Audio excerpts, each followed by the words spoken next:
I'm going to start off with the agenda for tonight is basically to evaluate the facility or discussion of a facilities project. So that's the agenda item. So I would like to somebody make a motion to. So I got a motion from Rick and a second from Cheryl. Any other further discussions? Hearing none, all in favor signify by aye.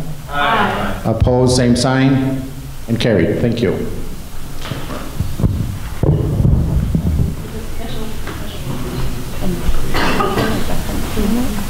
Shut my phone off. Well, I want to welcome everybody. I'm Bob Hewitt. I'm the superintendent here at Paynesville. I do want to welcome you all. I know that the weather is nice for a change, and we do want to honor and respect your time. So we are going to try to get started on time, and we're going to try to end on time. So we're going to get going right away. We do have one special person that I would just like to introduce to some of you that may not know. Mr. Bullard, I believe you're here. You want to stand up and wave to the crowd?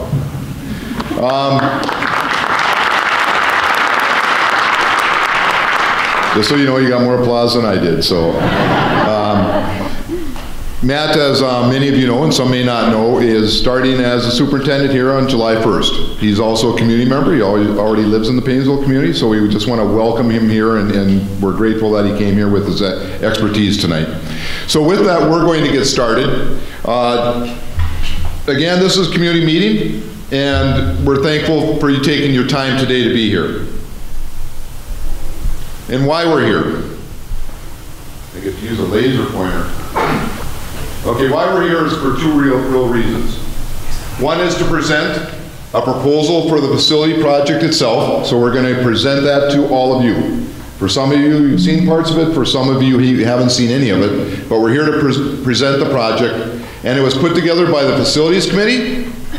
And it was based on your input from the March 21st, 2017 community meeting that we had. And we'll get into that a little bit later.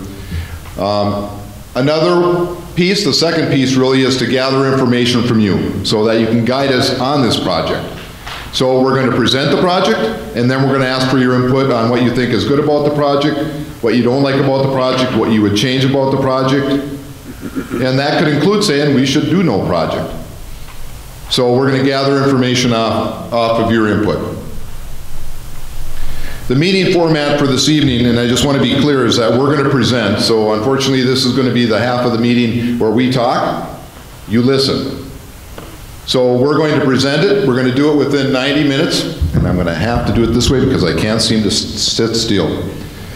Okay, it's going to be 90 minutes. The first part is informational. And the second part, really, when we move to the cafeteria, is where your input and your discussion concerning what's good, what's bad about the project, and what questions you have will come up. So that's the information that we're going to gather on the second part of this presentation. And just as a reminder, and I think it's important, down at the bold part, it says that this project has not been decided. There's nothing that's gone to the board. The board has not made a vote on the project. It's still here for you to take a look at and to tell us what is good and bad about the project. So I want to make that clear. The goal of tonight's meeting, again, for the facility committee is to get your feedback prior to the submission of any kind of recommendation to the board. So your feedback is important with this. This is the agenda for tonight. I'm not going to dwell on this, but we are going to try to keep to those timelines. In fact, I think they told me there's a big hook in the back that if I go talking too much like I usually do, out comes the hook and there I go. That really looked nice on YouTube.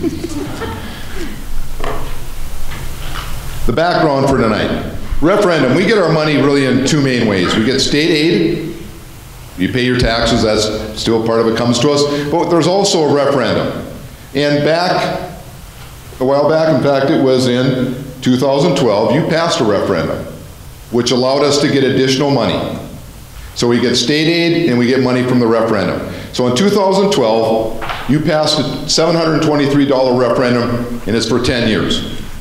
With that, we received the money in 2013 because you're always a year behind for a referendum. The last year of the referendum is 22-23. That's the last year we'll get money from that referendum.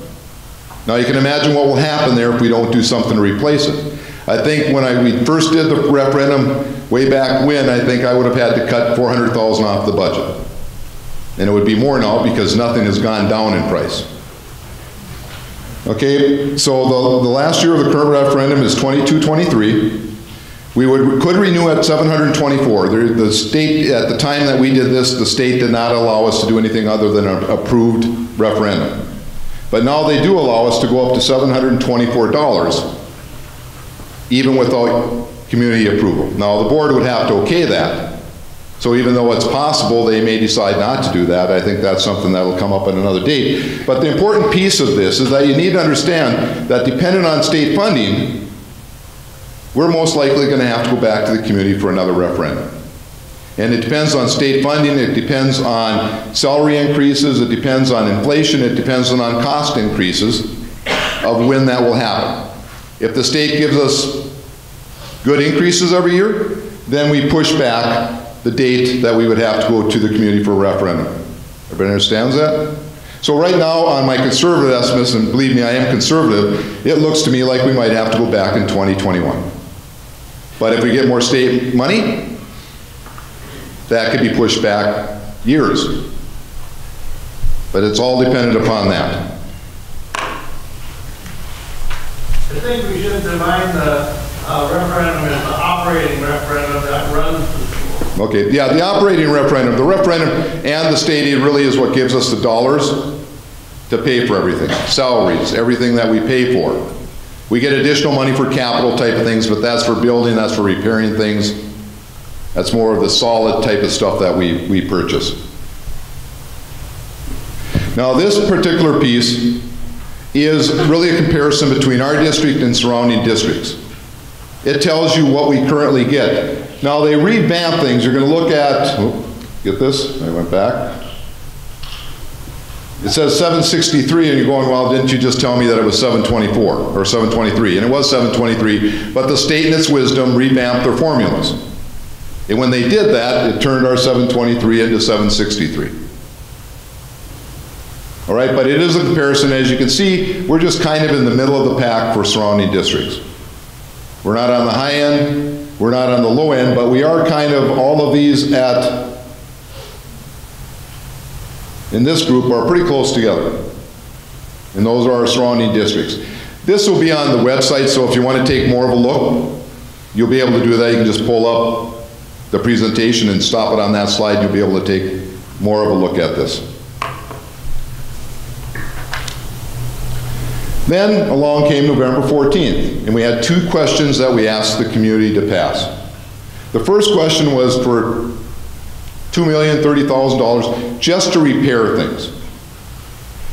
I think people that know me know that when I came in, I said, how can we have carpet that looks like a wave everywhere we go? So we use that money to replace our carpet, to replace things, to do roofing projects, to buy things that we were unable to buy at that particular time. So we're still using that money. In fact, we have a big roofing project coming up this summer that's still coming off of those dollars. So we still have some dollars left. We have to use those dollars, I think, within a year. So, and then the second part of that question number one was a $240,000 per year technology levy. That helps support a lot of the technology that's in the building. It certainly helped support the one-to-one initiative with the Chromebooks. Without those dollars, it would be much tougher for us to do that. And that particular question passed pretty well. I think it was like 60-some percent, 61% maybe that question passed. But there was a second question. That second question was a $7.5 million facility project. Okay, and it was a competition gym, it was a wrestling room, and some other upgrades, some sprinklers that we needed to upgrade and those types of things, and that failed. And it failed by about 360 votes. Someplace in that range. So it didn't fail by a lot. And that project was really brought up. I think it was 336 votes that it failed by. And the project was brought up at the last minute, and I think a lot of community members felt that it came up at the last minute. They just weren't prepared to vote yes on it. And quite frankly, I would tell you this. I'm probably, and I probably shouldn't say this, but I'm grateful that that project didn't pass. Because the project that came about after that, in my opinion, is a much better project, not only for the school district, but a much better project for the community. And those that have heard me talk know that I say strong school, strong community, strong school all the time, and I mean it. So I believe that the project that we're going to propose is just a much better project than the one that we had before. Okay, now we're going to talk a little bit about, and it talks about this up on the top, market value of a $100,000 house, and it's the school debt. That's our buildings. You're sitting in your school debt right now. Okay, that's part of what's up there. And you can see, yeah, we're probably a little bit, at least on the low side of the school debt, but that's in comparison to other districts. Some are much higher than ours. Certainly, if we were to pass the proposed project, that would go much higher. But at least that's where we're at right now. I'm going to go to the next slide then. Now this one is the combination of both, our referendums and our debt. And again, we're just kind of in the middle of the pack. That's us. Now I do know that ACGC and Melrose, and I think Ricori did pass something recently, so it's a little higher. I think Melrose right now is pretty close to where we're at. ACGC is a little bit higher and Ricori is a little bit higher from things that they just passed. So, a little background. After question 2 failed, okay, we didn't do a whole lot for the first year, and I don't think we should have because the community kind of told us what they thought. At the same time, it doesn't take away the needs of the district in any fashion. In fact, the older buildings get, the more needs you have, and you have to look at things. So we did start to talk about things again in 2016-17. And one of the things that the facility committee said was very important was to find out from the community what they thought of the project and what they thought was important to be in a project. So in response to that, we decided we'd have a meeting. And that meeting was held on March 21st, 2017. And we had about, well, it was over 150 people here for that particular meeting. And I thought it was simply outstanding. So, on March 21st, what did we do? We just said that before we wanted to go further from the point of the facilities committee, we needed to find out a couple things. So we wanted the community's thoughts and ideas and concerns about a facility project, where our field facility really was at this particular time and where we wanted it to go, and what they thought was really important if we were to have a facility project. So we had a lot of people come in, they sat at tables, and they came up with the 6 things that they thought were most important if we were going to have a project. And then at the end of that piece, they took their dots, everybody got 6 dots, and they put them on categories. Because we took all the information that they listed from each table, we put it in categories, and then we asked people to tell us what, in their mind, if they had 6 dots, where would they put it? And they put those dots down. And that's what it looked like. They had all kinds of categories with dots. Now, that's a hard read for you, so I won't make you count my dots, but that's what they came up with. So if you take a look at your top 6 pieces, field house, update to current facilities, technical education upgrades, IT programs, gymnastics, and then it starts to drop, wrestling room, and it starts to drop to all of these. That's where the community put their dots. Okay, so once that happened, the facility committee started to meet again, and those are the dates the facility committee met. And some members of the facility committee also went on tours. They went to St. Ben's, to Foley, to Albany, to Sartell, Alexandria, Howard Lake, Waverly, because all of these places had built facilities. So they wanted to see what they looked like and how they did it. So after those meetings, and during those meetings, they came up with a new project. And that's what we're here to talk about and show you tonight. So a new facility project was developed. We'll go over that tonight. But we also felt that it was really important to update those areas. Because if you remember back to the dots, CTE was an important piece for this community. It was one of the highest ranking things, including some kind of community center, gym space, those types of things. So that was important. I'm going to show you just a little bit more information, and one of them is on our current debt. That's what it looks like. As you can see right now, this is the debt that we have. That's where we're at. But in 2020, what happens to some of our debt? There's a big drop, and then 24, by 25, all of your debt is gone. So you do need to understand this, that if you just wait and you don't do anything, that debt disappears and your taxes go down. That's a fact. The question would be, does that meet the needs of our community and our schools?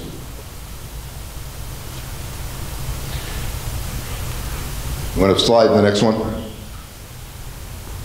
Okay. This is the same thing, and again, it will be on there, but this tells you how much. You can see that right now we owe about $3,500,000. And then by the end of 2025, it changes to zero. So that's the debt that the school owes right now.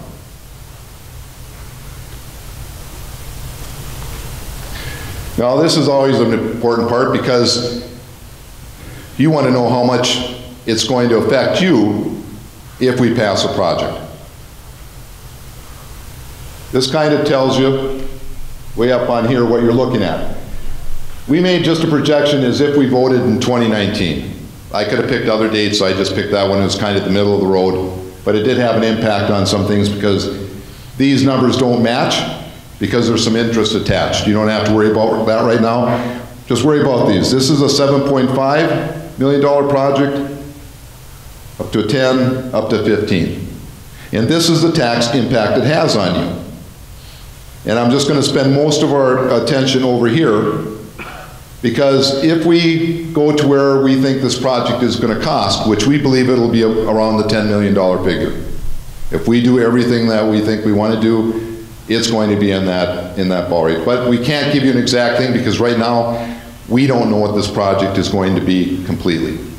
We're going to show it to you, you're going to give us an input, then the facility committee is going to take that input and hopefully determine whether they're going to do a final project and what it is. All right? So if on a $200,000 house you go across, your taxes are going to go up $16. But take a look, and this is taking what I'd call wraparound financing. Does everybody know what that is? It's taking all your debt and really putting it in an even line so that you don't get up and downs. But if you wrap around finance, which is the best, and this is a 20-year payment, $16 there, but I would tell you that if the project were that amount, or let's just go down to $7 million or $7,500,000, yeah, your taxes actually go down, and you still build that kind of project. The community in the end is going to have to decide what they want and what is it worth it for them to do. There's no easy way here. Nobody gives you something for nothing. So if we want a nice facility, the facility that we're going to show you today, give us your input, we'll make a final decision, and ultimately it goes to the board and they make a final decision. Okay, just a couple other things, once I get back there. Possible timeline, if we were to do this. Number one, we have to get the information. We have to gather it from the community. That's what we're doing tonight. The information will go back to the facilities committee. At that point, the facilities committee could do a number of things. They could change the proposed project based on your thoughts. They could say, we want to move this project as is to the school board. Or they could flat out say, we don't want to do anything. Now's not the time. Once that's decided, they will make a recommendation, even if it's to do nothing to the school board, and then the school board has to act on it.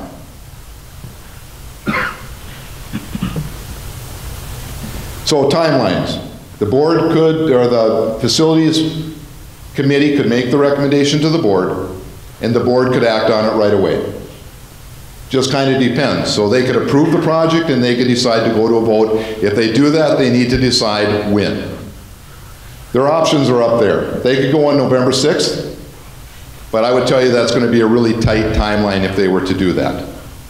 Because we haven't spent any money on this yet. So you have to drop your plans, get an MDE review, which takes a minimum of 60 days. We also have to make all the election deadlines in order to get something on the ballot. And we need to get the information out to the community so that we're very transparent about what we want to do, what it's going to cost them, so that when they vote, they are informed voters. And that's as important as anything else in this project. And those are the dates. So you could do it on November 6th of 2018, or you could go a special election. That's an election upon itself, just by itself, no other elections at that time. February 12th, April 9th, May 14th, August 13th, or you could wait a year and go on the general election in 2019. That's all some things that the board has to decide to do. They have to decide if a project's going to go forward and what they're going to do with the project. So that's a lot of information. The good thing is that this is recorded.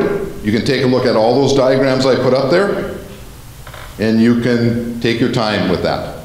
All right, and with that, I think, Matt, you're up next. Thanks, Bob. Thanks again, everybody, for coming. I'm very excited to show the proposed community center that we came up with. Jonah will zoom in there. The facility committee, when we started looking at a community center, we had 3 main goals that we were looking at. And one of those was to be practical. We want it to be a practical building. We want it to be very usable and a very efficient use of space.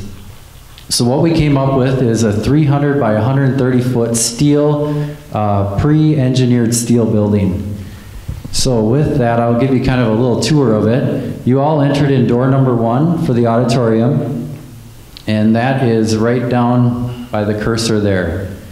So with the pre-engineered steel building, we would be going out north, the north of the parking lot, and we would need to make a small connection point, which would actually really help for auditorium events. Many of you come to auditorium and it's very tight out in the lobby. That would help give us flow for a larger auditorium and lobby area. And then we would have the pre-engineered steel building going out north, right from the back of this corner. This would help for roof lines and just efficient use of space.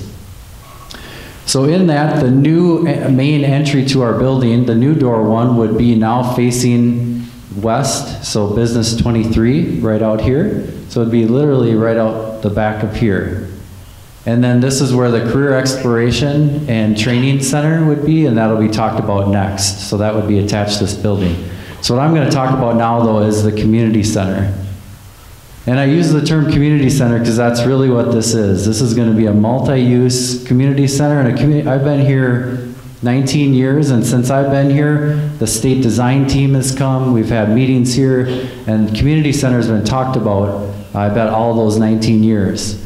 So with this large building and the entryway here, we would have a nice lobby area good for tournaments, ample space for youth tournaments, entryway.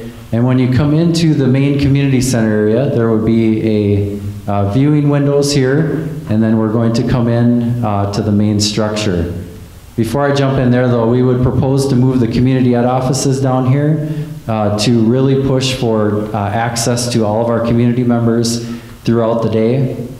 And we would be proposing that community members could have access to the walking track all the time during staffed hours and also during the school day, and access to at least 1 court during the school day for pickleball, tennis, all that kind of stuff. So you would come in here and we would have 4 regulation basketball courts, and each of those courts would have 2 20-foot sets of bleachers, so you could have 4 games, tournament games going on at one time. With this facility, we would be able to bring back gymnastics, because we would have gymnastics we would propose to move to the middle school gym, get them back on campus, and we could run all of our C squad, JV, or C squad, 7th and 8th grade games and all that here. So we would have ample bleachers. Here's the walking track I'm telling about, 9-foot walking track around the perimeter with netting that would block off all of the courts so we could have maximum usage at all times. Let's check out my notes here. We have plenty of storage on the north end of the building. We'd have an overhead door on the east side, so we could have you know, big community expos, community events where we could have access into here. Let's move over here, Jonah. Back in the main entry, we have a wrestling room. They're 84 by 44. We could fit 2 full wrestling mats in here, and there'd be big doors here where they could wheel out the wrestling mats into the community center, so we could actually house the section wrestling meet. And then we have a group fitness room. Currently we're doing a lot of group exercise classes out in the hallway, so we would have a group exercise area, Zumba, TRX training, yoga, all that kind of stuff. And then we would have a community room which could be used for nonprofit groups for meetings, community ed classes, birthday parties. We could have bounce house birthday parties, rentals in here. Kind of the sky's the limit there. And we would be having an upper level mechanical room. So really looking at this, and all of these drawings and everything will be at the tables when you're in your groups, so you'll be able to kind of look at it closer. We're really looking for your feedback to talk about what you like about it, what don't you like, what you'd like to see different. We do have 12 feet between these courts and 6 feet between the courts here. So we feel that this would really be usable space for so many different groups. I think that covers most of the areas there. I'm going to turn it over to Max. Max is going to talk about how this will directly affect programming for the athletics.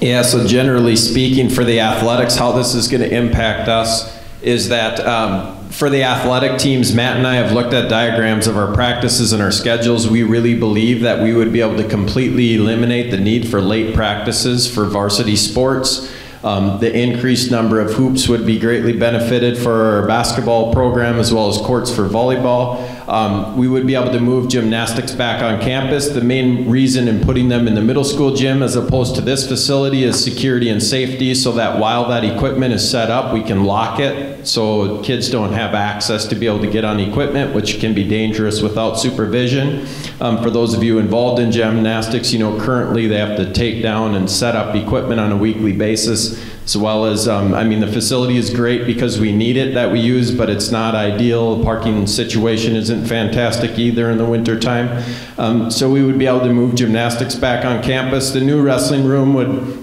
of course, give us increased square footage as well as allow us to be able to run our program together. Currently we have some kids that wrestle in the cafeteria after school. We wouldn't have to cancel the late practices or some other practices because we could go late if needed. Right now there's times where basketball coaches, I just go to them and say, hey, we can't have practice today because we have a home wrestling tournament or something else going on and we don't have space for them to go, or there's other basketball teams that have to compete. In the fall it could get used tremendously for volleyball. Football program would be able to use it if we extended the season late enough or if there's stormy weather. And then of course everyone remembers what the spring weather was like until this week. We used every inch of this space that you could imagine, corners of the hallways. It's amazing somebody didn't get hurt or windows didn't get broke in the parking lots because they were all being used. And even when we were doing that, every program was not able to practice every day. So this would be super practical for us. Additionally, one more area to speak of. I'd like to highlight, if you do look back at Bob's presentation because you enjoyed watching him and you want to see it again, that list of all those things from the dots, if you look at from the softball field up, at least I think everything on those dots is incorporated into this project somehow. Jonah, can you pull up the softball field diagram? So this was, I'm not as good an engineer as Matt or drafter, I guess, but this was hard to get some of this concept stuff done because of the spring and the weather. We weren't able to get a lot of companies to come out here to do measurements and things like that. One thing we will be doing with our softball facility, regardless of this project, is this spring we will be moving the JV field off of, currently right now, it's all the way down in the corner right here, so it's on the parking lot. So you watch the games from the parking lot or in the street. That will be moved off the field with a new backstop, new wing fencing, and outfield fencing as well. And so that's going to be happening regardless.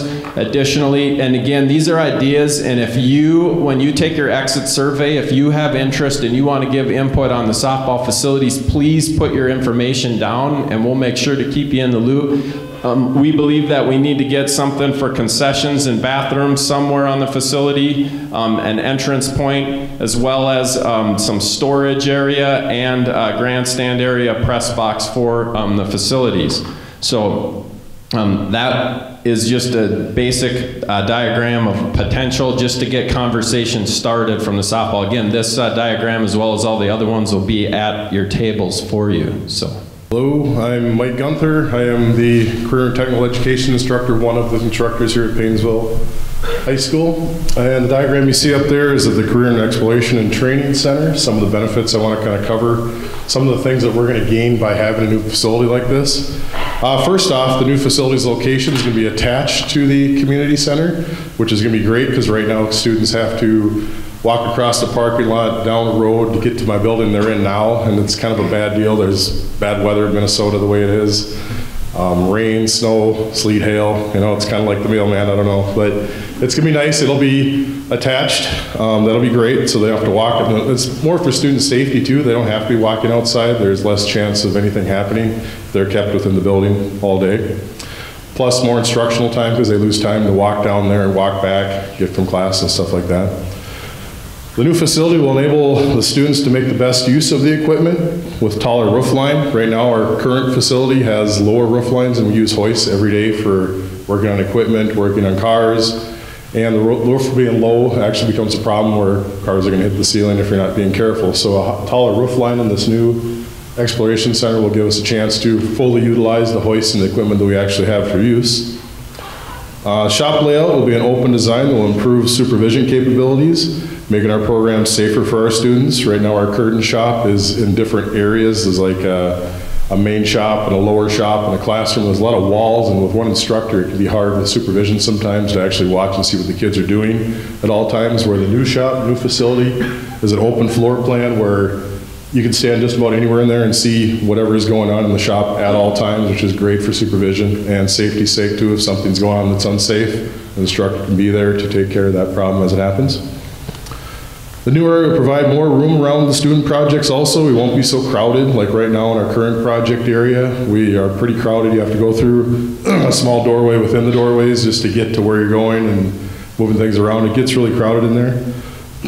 So also the fire exit and safety lanes will be more accessible, more open, and keep more room between the projects for safety's sake. The new facility will have a working classroom with tables and benches that allow for stations that students can work. That'll be down in this area here, kind of the working classroom. Work tables and benches so we can actually do stations on the benches in the classroom, take apart small systems, work with electrical things like that. And it's nice to have in a classroom setting where I've got a projector or a smart board behind me and work with the students that way. That'll be a real good benefit of having this. Easier to clean the facility, the new layout will provide easier cleaning, maintaining capabilities with a central design floor drain. Our current shop does not have this. Right in the middle of the floor will be a nice floor drain. So anytime we're working, we can clean from the sides, we can sweep things down. So that'll be great for keeping the shop clean. This new facility will enable students to learn, train, and explore careers in an environment that's similar to today's industry and equipment that's being used in today's industry. We actually have hoists, we have the same equipment that kids need to be trained on, students need to be trained on to work in this kind of industries that we're kind of teaching them. So we'll have that sort of equipment. We'll have, up in the upper areas, we'll have hoists, alignment rack, drive-on racks.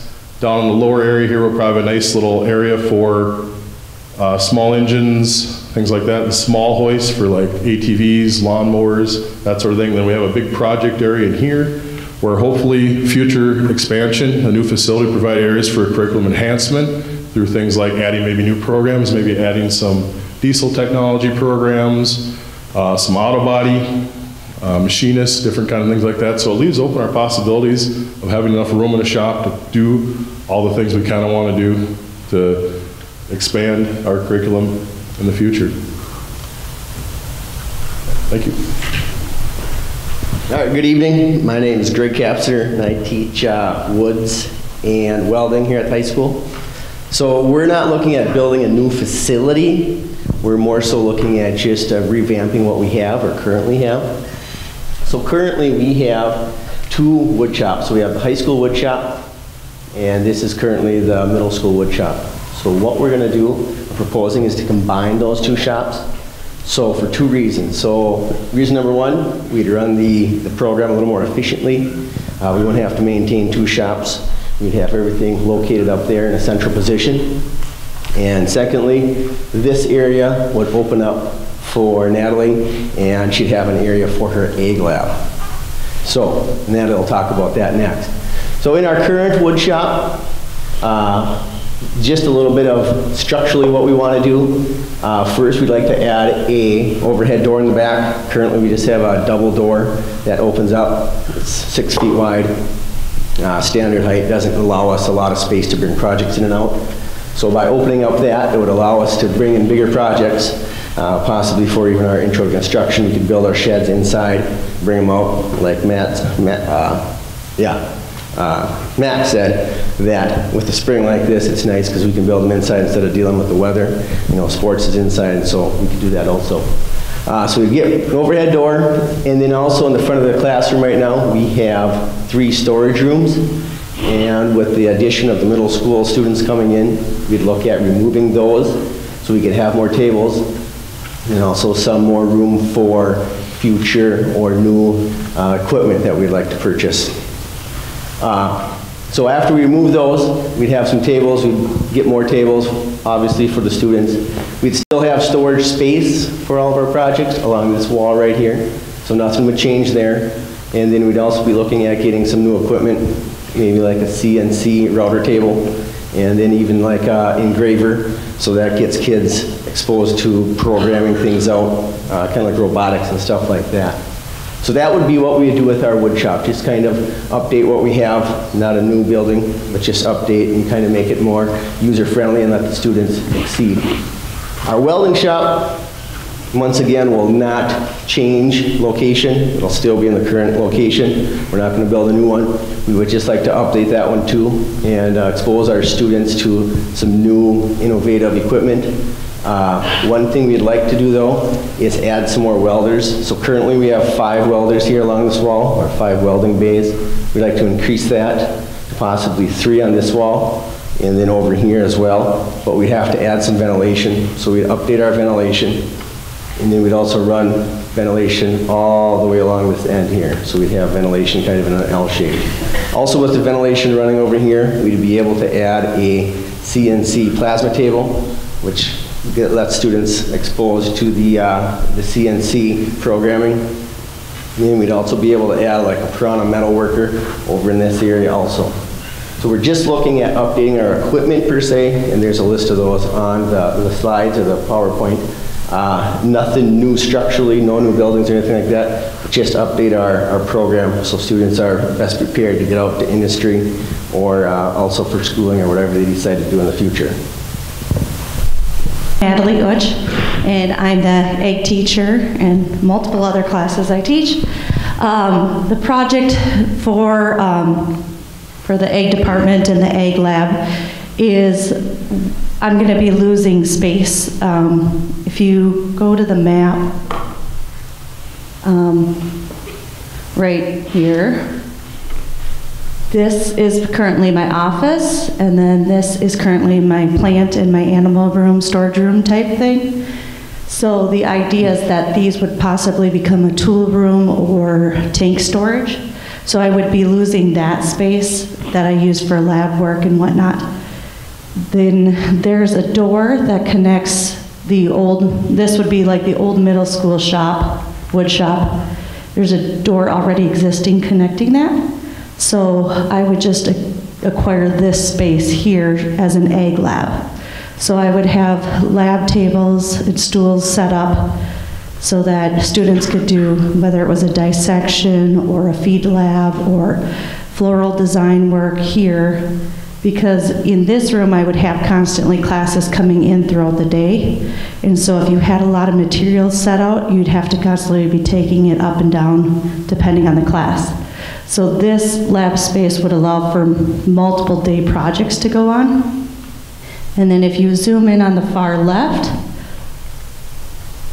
we would have my small animal room, right? And I don't think this is working now. Up in the top left. And so then that would allow for the animals to be in there, for the kids to be working with it during vet science or animal science classes. And then I would have an office space and then a plant room. Right now I'm germinating seeds and everything for a pollinator grant. So it would allow that type of room going on. And then this door here, because there would be more equipment in the shop, I would need access into kind of a bigger lab space area. So bringing in like a horse to do shoeing or animals. We could do landscaping where we could teach them how to do retaining walls or patios, and then that way it could be set up for multiple days. So that's kind of the idea is having that multi-purpose. One of the things I love about being an ag teacher is I get to see a variety of students and I get to appeal to a variety of students. It's not always your typical farmers, and it's your non-traditional students. So one of the things that I like to do is pull in a lot of diverse students and help them find their passion for something career related into the agricultural field, or just something for them to be involved in. We have a very successful program that has been growing over the years, and even our FFA chapter went up to 72 members this year. So we see the classrooms expanding and growing too. Go back to the other one. So there's a lot of, when I do school to work, I have a lot of businesses in town that are constantly asking for students for jobs, wondering if there's anyone interested, and I'm always doing recommendations for students for possible jobs. In fact, I did one this morning. So it's helping to bring that community in our school and our students together. And it allows the continuous projects to take place over a span of time, and also expanding our course offerings so that we could possibly have a horticulture class or something along that lines. And then opportunities for career exploration and practice the trade. Thank you for taking the time to watch this video recording of the April 25th, 2018 Paynesville Area School District Facility Forum. Please go to our website at www.paynesvilleschools.com to leave your feedback regarding this proposed project. The feedback portal as well as the survey will be available through May 7th, 2018. Your feedback is very important to us. Thank you.